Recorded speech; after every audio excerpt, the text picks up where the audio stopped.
그때 예수님께서 제자들에게 말씀하셨다. 내가 진실로 너희에게 말한다.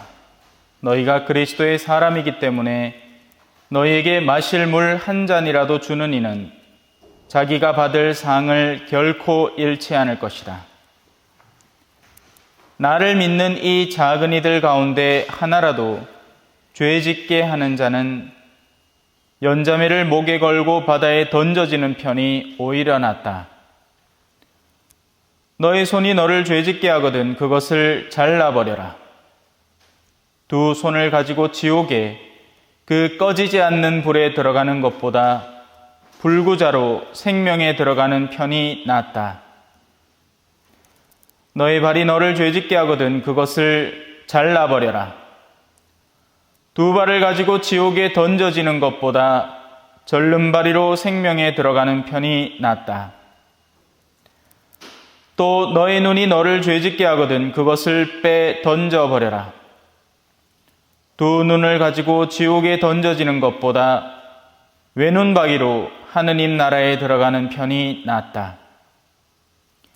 지옥에서는 그들을 파먹는 구더기도 죽지 않고 불도 꺼지지 않는다.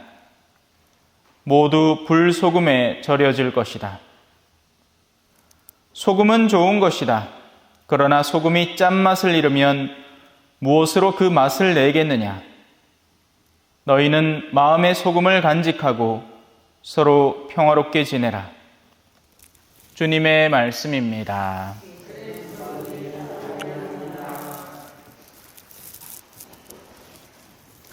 찬미 예수님,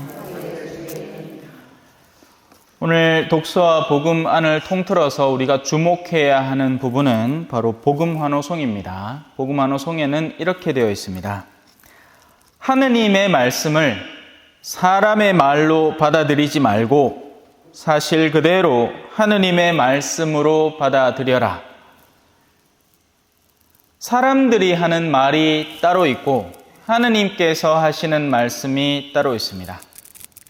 하느님은 숨은 일을 보시는 분이라서 하느님은 나오고 있는 말들 속에 내재되어 있는 의미를 중요시 여깁니다. 그리고 그 의미가 시작되는 의지를 중요시 여기죠. 말을 잘하느냐, 어눌하게 하느냐, 실수하느냐, 이건 상관이 없습니다.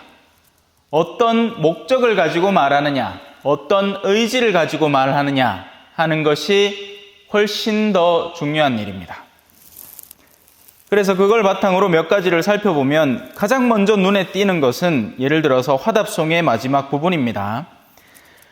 네가 잘한다고 사람들이 칭찬한다 라고 따옴표로 되어 있고 그 뒤에 사는 동안 스스로에게 말할지라도 라고 이야기를 합니다.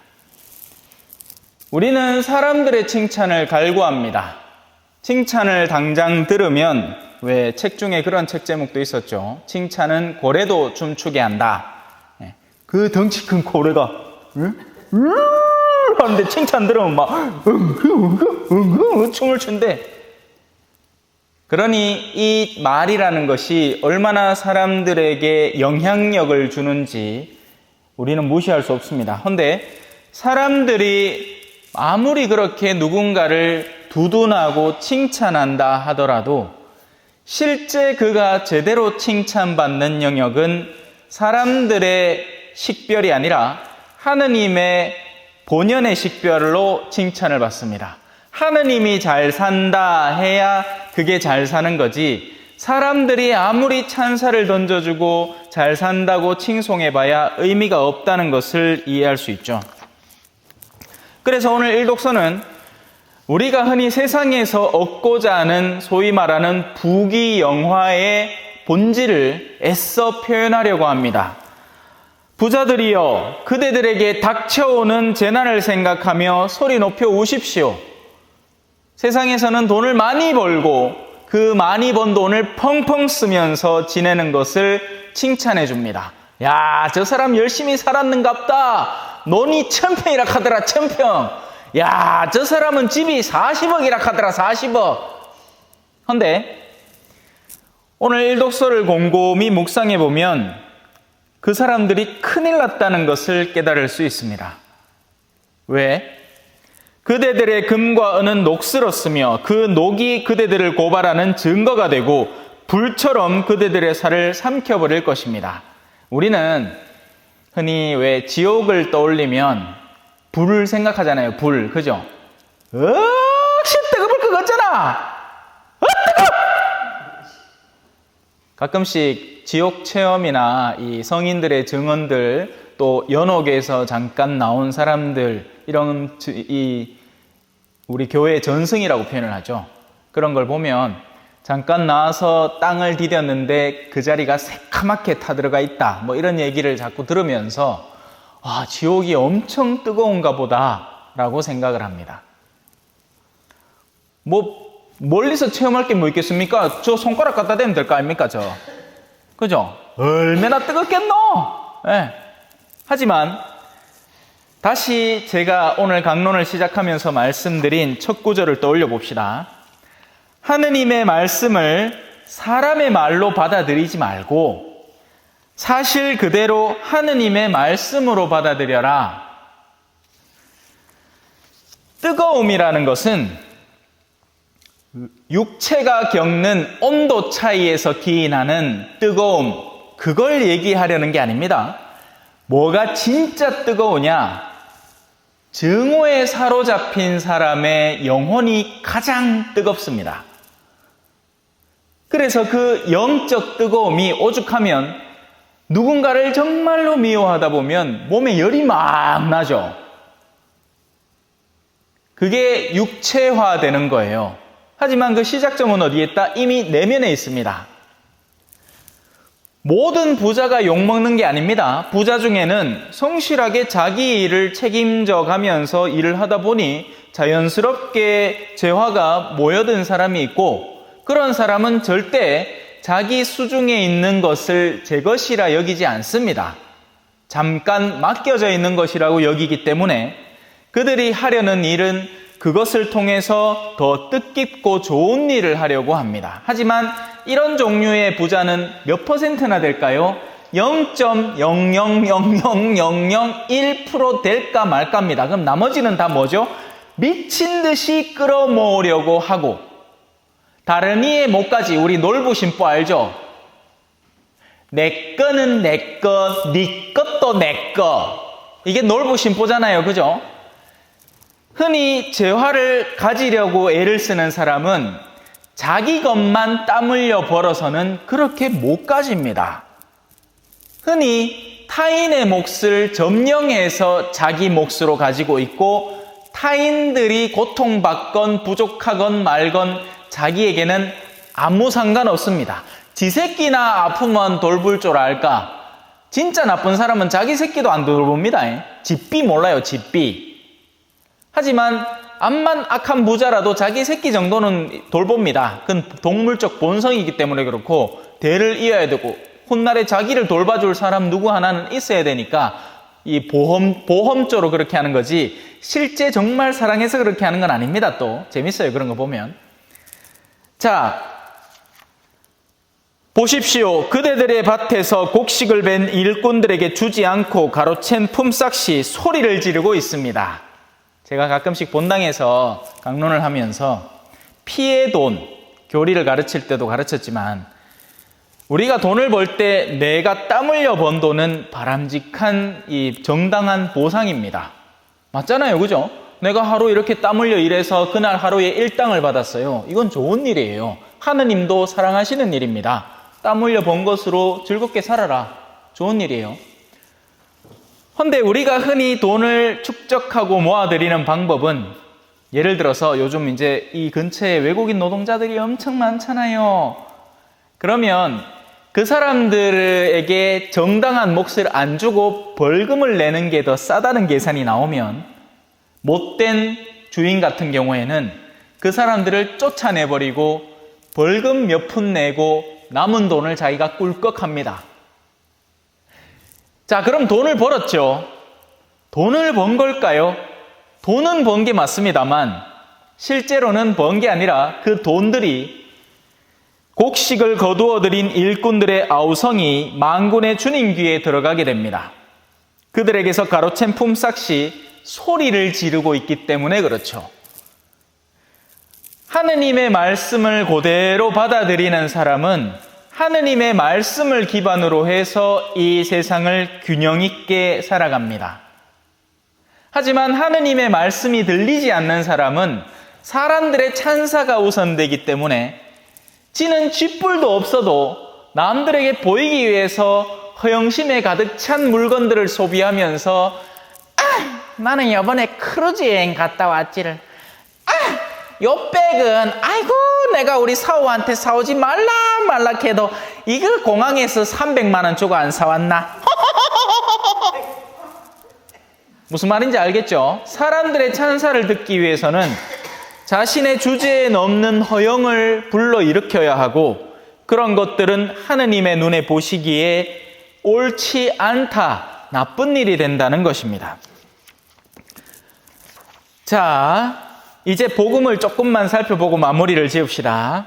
오늘 복음은 사실은 굉장히 많은 것들이 다다다다다다다 들어있습니다. 물론 그 중에 제일 기억날 만한 부분이라 하면 야, 죄 짓는 손 잘라! 죄 짓는 눈알 뽑아! 뭐 이런 얘기죠. 그게 강렬하잖아요. 하지만 그뿐만이 아닙니다. 다른 부분도 있습니다. 너희가 그리스도의 사람이라서 물 한 잔이라도 주는 사람은 자기가 받을 상을 잃지 않는다. 또 뒤에도 있습니다. 소금은 좋은 것이다. 그러나 소금이 짠맛을 잃으면 무엇으로 그 맛을 내겠느냐. 또 정말 이해하기 힘든 부분도 있죠. 모두 불소금에 절여질 것이라. 천일염인가? 천일염을 불로 살짝 구워갖고 그럼 죽염인가 보다. 죽염. 그죠? 이게 무슨 생각이다? 하느님의 말씀을 사람의 말로 받아들이려고 애쓰는 거죠. 그게 아니죠. 제가 아까 얘기했잖아요. 불은 뜨거움을 말합니다. 소금은 신앙의 정수를 의미하죠. 그래서 신자들에게 소금을 잃지 말라, 소금인데 그 짠맛을 잊지 말라라고 하는 겁니다. 신자가 성당만 들이다 나오는데 신앙이 하나도 없어. 하느님을 믿는 마음도 없고 하느님이 누군지도 모르고 사람들을 사랑하지도 않고 역시 이기적으로 살면서 지욕심 챙길 거 다 챙기마. 짠맛이 하나도 없는 소금과 같은 신자가 되는 거죠. 훗날에는 그 불소금, 뜨거움과 더불어서 그 짠맛을 통하는 관문을 거쳐야 되는데 불소금을 통과할 수 있는 건 뭐겠어요? 불소금밖에 없습니다. 자기 안에 단단하고 핵심적인 요소를 가진 사람만이 그 불소금이라는 시련을 통과해서 진정한 자리로 옮겨질 수 있는 거예요. 간단한 얘기로 지금 이 강론대 태워 봅시다. 그러면 이 나무 다 탈까해라. 이거 하나도 안 남을 거예요. 지금 제일 있어 보이는 건 나무죠. 근데 이 나무는 하나도 남지 않고 쇠짝대기, 그 가운데에서 정말 찬란한 이 견고한 그 의미를 가진 것만 겨우 남을 겁니다. 그렇게 내적인 의미로 이것을 읽어야 해요. 자, 그러면 자르라는 말은 뭐냐? 자르라는 거냐? 그 정도로 우리의 내면을 세속화시킬 수 있는, 유혹에 빠뜨릴 수 있는 요소들을 죽을 각오로 경계하라는 말입니다. 하지만 우리는 거의 대부분 거꾸로 살아가는 경우가 많아요. 세상의 이득을 위해서 영적인 것을 과감하게 던져버리는 겁니다. 두 손을 가지고 지옥에 그 꺼지지 않는 불에 들어가는 것보다 불구자로 생명에 들어가는 편이 낫다. 그러니까 우리 안에 생명이라는 것에 대한 갈증, 생명이라는 것에 대한 가치, 그걸 소중히 여기라는 말인데 누군가는 이거 진짜 잘라야 되나? 어째야 되나? 그렇게 이해하는 게 아니라는 거죠. 자, 이제 물만 살펴보고 넘어갑시다. 사제에게 물 한 잔을 주면 된다. 자, 그리스도의 사람에게 마실 물 한 잔만 주면 된다. 하니 물만 주면 되는가? 그게 아니라 그리스도의 사람, 그리스도를 따라서 그분의 복음을 선포하고 그분의 뜻을 세상에 전하려는 이에게 물 한 잔에 해당하는 도움이라도 주는 것을 의미하지, 물 한 잔을 좋니 안 좋니가 중요한 게 아니라는 겁니다. 그래요. 오늘 장시간 고생하셨습니다. 강론이 길었지요. 네. 하지만 대충 이해는 하셨으리라고 봅니다. 오늘 복음을 하느님이 우리에게 전달하려는 의미를 파악하려는 마음으로 읽어야 비로소 그 안에 들어있는 의미가 파악된다는 거죠. 그러지 않으면 우리는 흔히 야, 네 신앙생활 잘했나? 야, 내 잘했지. 미사 한 번도 안 빠지고 내 목주기도 5단씩 꼬박꼬박 하고. 하지만 그건 내가 잘한다고 사람들이 칭찬한다는 인간의 말이라는 겁니다. 하느님의 말은 전혀 다른 데에서 우리의 가치를 바라보신다는 거죠. 아멘.